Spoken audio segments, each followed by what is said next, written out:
Okay, hello everyone. I will start with introducing myself. My name is Daniel Pichinkin and I am first year student of the Aerospace Instrumentation Institute, and I am studying in the group number 1144. And the topic of today's speech is the specifics of the space photography. I guess everybody in this room has a camera in their phones, and it takes a couple of seconds to open it, and to make a photo like that. But when we want to capture something beautiful and far, like the sky or the moon, we usually get something like that. Yeah, very far from the resolution and quality we need to explore space around us.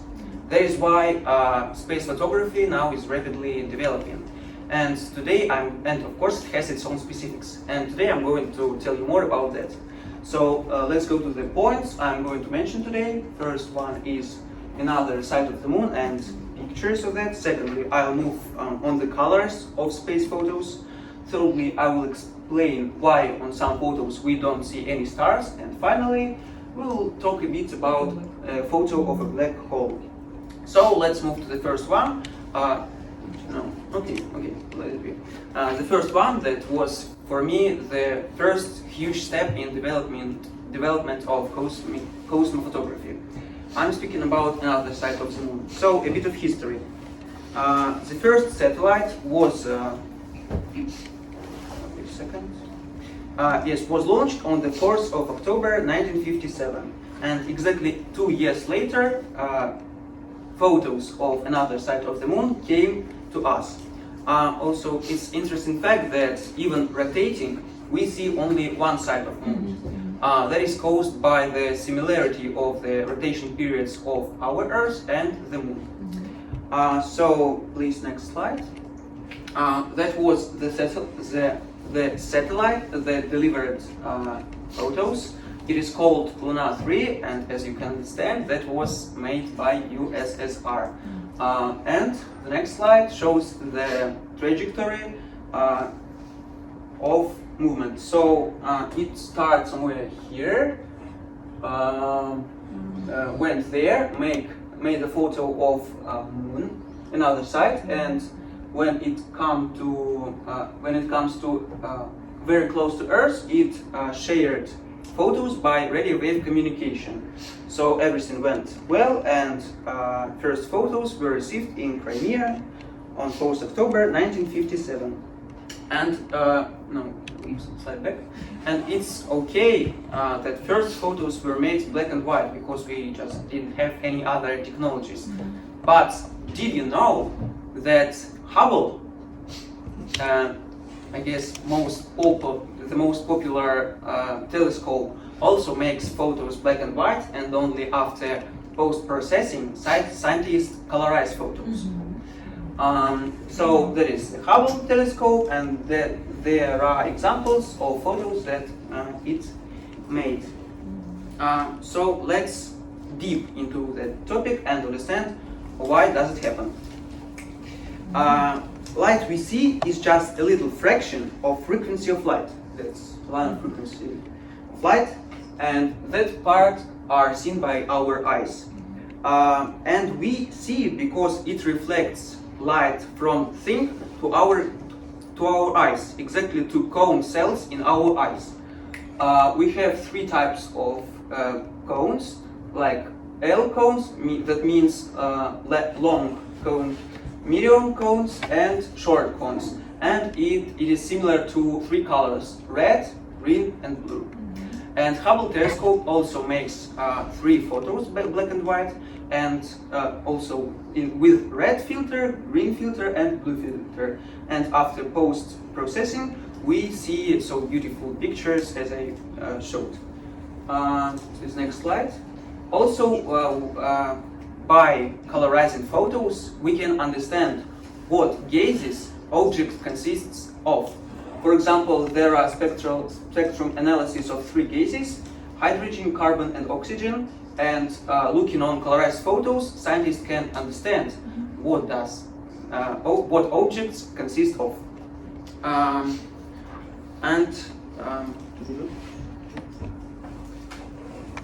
Okay, let's take a look. Have you ever seen the first colored picture? No? I'm going to show you. That's it. And wow, that was also made by composing 3 filters: red, green, and blue. So very nice, man. Okay. Coming back to the space, have you noticed that in some pictures we don't see stars? You see, no stars, and you can see that it's just because it's fake. Americans never were on the moon, but I'll explain why it is true. They were, and I'll explain why we don't see any stars. The process of taking photo is very difficult. The result depends on various aspects like exposure, aperture, and many others, but the most important here is dynamic range. It's the difference between the darkest part and the light, the brightest part of the on picture, and difference between them. The larger difference, the more detailed picture we have. And in our phones, dynamic range is very narrow, and in professional cameras and telescopes, it is times wider. But everything has a limit. That is why when we focus on the main object, like for example Tesla Roadster, when we want to see it clearly, stars becomes I have a term, obscure. That means that they reflect or produce too little light to be seen. And when we want to see stars, the main object becomes overlit. That means that it is too bright and it becomes looking like white. Okay, we were speaking about things that can be seen on photos, and now I'm going to tell a bit about things that can't be seen. I mean black hole. That is a photo of black hole. Can you please show me where is the black hole here?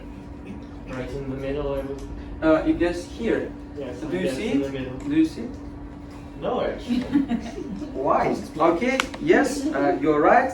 That's it. There it is, but we don't see it. Why? Let's deep. What is a black hole? It is an extremely dense object from what no light can escape. That means that black hole can't be seen, but its nature. So, thing we see here is just a very hot, extremely hot material rotating around the black hole. So even with the latest advancement in space photography, that is the only one photo of black hole we have today. It was made in 2019 by EHT, Event Horizon Telescope. That is why we need to develop cosmophotography further to explore world around us. So here is a list of references I used while preparing. List of references. Yes, and coming to the last slide, I would thank you for listening, and I'm ready to answer your questions. So, does anybody have any questions? Okay, then I have one. Okay. I would like to ask, so usually in cameras that you use on the phone, when shooting films, very much work goes to taking the right amount of focus on the picture. So maybe it's just me, but I cannot really understand how we could do that on light years apart objects from us. So we have the Hubble telescope. Yes. It shoots pictures of some stars, some clouds. I don't remember. Okay, yes, I understood your question. In modern cameras, there are a system of lenses that allows to change focus distance. And with some wonderful lenses, we can have nice images. Okay, we can come back to the slide, you see that it's not focused exactly. Yeah. That's the reason that it's very far. And it, that is only a part of a huge photo, but so that is even Well, the resolution probably. But there was also 2 years before, in 2017, also picture, but it was made with the Röntgen waves, and it showed that black hole is here.